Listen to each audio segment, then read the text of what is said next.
주님께서는 영원한 복음의 선포 즉 자신에게로 돌아오라는 호소를 통해 그리고 바벨론의 거짓 복음에 대하여 경고하심으로써 죄에 빠진 인간에 대한 깊은 관심을 표현하셨다.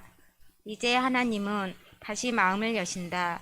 그분의 용의 편을 택하는 사람들의 운명에 대해 인류에게 경고하시며 그들이 어린 양에게 귀 기울이고 충성하기를 바라신다. 이 기별은 마지막 심판과 어린 양을 통한 우주적 대쟁투 결말로 우리를 인도한다. 우리는 선택해야 한다. 셋째 천사의 기별에 사용된 언어와 이미지들이 기독교 복음과 어울리지 않는다고 여기는 이도 있을 것이다. 어린 양의 희생적 사랑의 관점에서 보아야 그 기별에 담긴 의도가 제대로 드러난다. 충성심. 셋째 천사의 기별은 인간이 맞닥뜨릴 가장 중요한 질문 중 하나에 초점을 맞추고 있다. 궁극적으로 우리는 누구에게 충성해야 하느냐이다. 쟁투는 벌어졌고 우리의 개입 여부에 상관없이 우리는 반드시 어느 한쪽을 선택해야 한다는 의미이다. 선택하기를 주저하는 것은 악한 자들의 편을 선택하는 것이다. 어린 양이냐 타락한 그룹 천사냐 둘 중 한 가지 선택 사항만 있을 뿐이다. 나 자신에게서 충실하면 된다는 따위의 개념은 들어설 자리가 없다. 이 싸움에서 나타나는 충성의 개념은 심오하다. 왜냐하면 우리가 충성하는 대상의 정체성이 우리의 품성으로 나타났기 때문이다. 바로 이것이 짐승의 이름과 표를 받는다는 표현에 담겨 있는 뜻이다. 타락한 그룹 천사에게 충성하면 그 흔적이 삶에서 가시적으로 드러난다.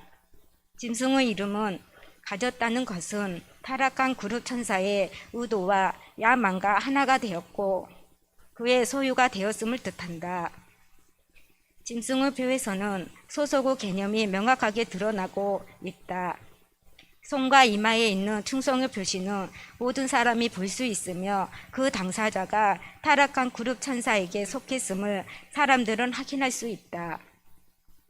표는 우리가 충성하는 대상의 권위를 상징한다. 기독교 변절의 역사에서 충성심을 요구하는 권위의 상징으로 무엇이 사용되었는지를 찾아본다면 단연 그것은 일요일이다. 하나님의 율법을 바꿀 수 있다는 주장만큼 심각한 것은 없다. 제7의 안식일을 쉼과 예배의 날로 정한 하나님의 권위가 토요일을 일요일로 바꿔버린 인간의 목소리에 의해 묵살된 것이다. 하나님의 법은 마지막 대쟁투에서 중요한 역할을 한다. 요한계시록 14장 9절에서 경배와 짐승의 표 사이의 연관성을 주목하자. 누구든지 짐승에서 경배하고 그 표를 받으면 이 두 요소는 불가분의 관계이다. 일요일을 예배의 날로 받아들이는 것 자체가 곧 예배의 행위이다. 두 계명 곧 첫째와 넷째 계명을 범하는 것이다. 일요일은 거룩하게 하시는 하나님의 권위를 상징하는 안식일의 짝퉁이다. 포도주와 불. 악인의 마지막 운명은 하나님의 진노를 경험하는 것이다. 여기에서 우리는 어떤 사람들이 어려운 주제라고 말하는 진노하시는 하나님과 마주하게 된다. 요한은 포도주 비유와 불과 유황의 비유로 그것이 무엇인지 설명하고자 한다. 이런 이미지들은 구약에서 하나님의 원수에 대한 심판을 묘사하는 데 사용됐다. 하나님의 진노는 문자 그대로 잔을 가지고 마시는 것이 아니기 때문에 이 언어들은 상징적이다.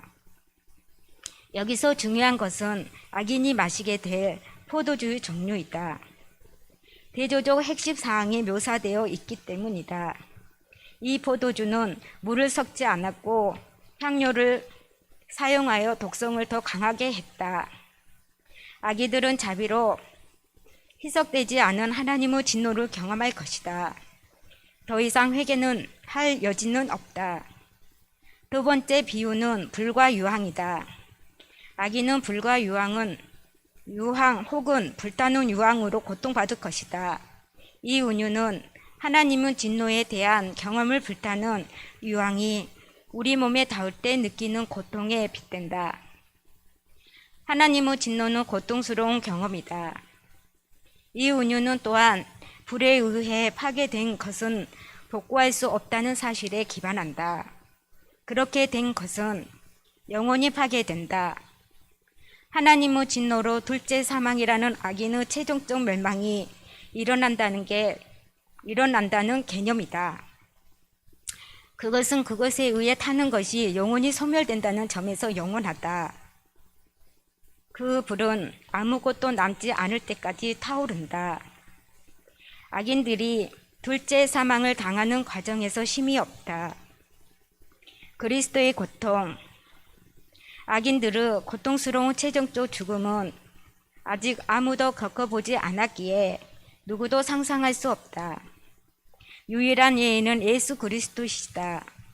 그분은 우리를 그 마지막 죽음으로부터 탈출시키기 위해 그것을 겪으셨다.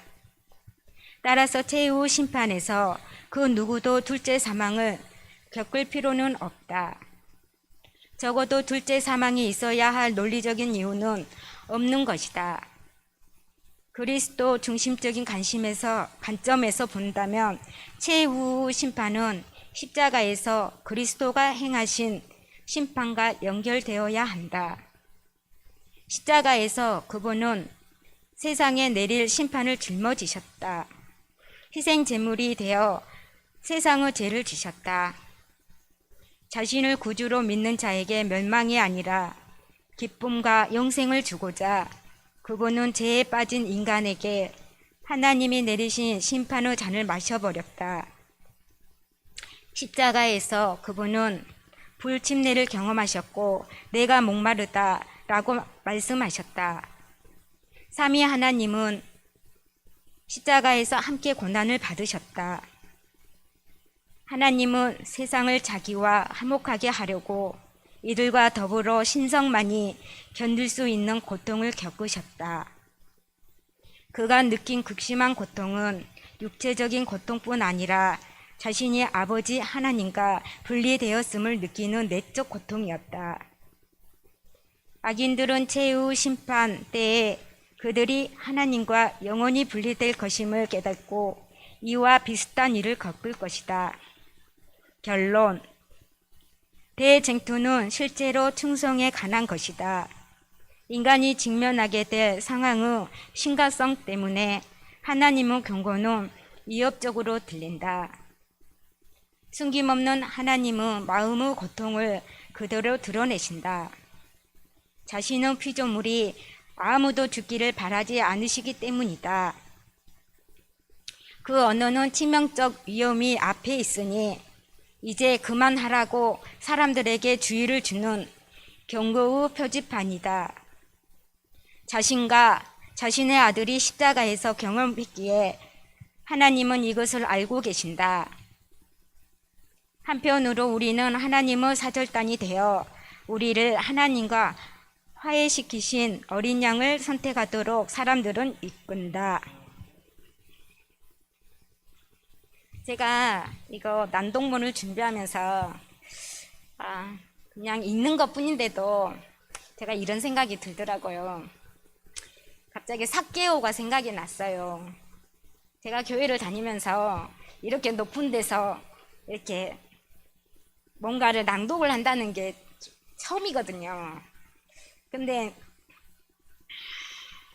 삭개오가 뽕나무 위에 올라가서 그 많은 군중을 뚫고 예수님을 바라보는 그 마음의 심정이 이 낭독문을 읽어보면서 그 마음이 제가 들더라고요. 예수님께서 오늘 구원이 이 집에 이르렀다고 이렇게 말씀하셨잖아요. 삭개오한테. 구원은 사람의 성격, 외모, 가진 것이 결정되는 것이 아니라 회개하고 하나님께 속해 있을 때 진정한 순종이고 구원임을 알게 되었습니다. 감사합니다.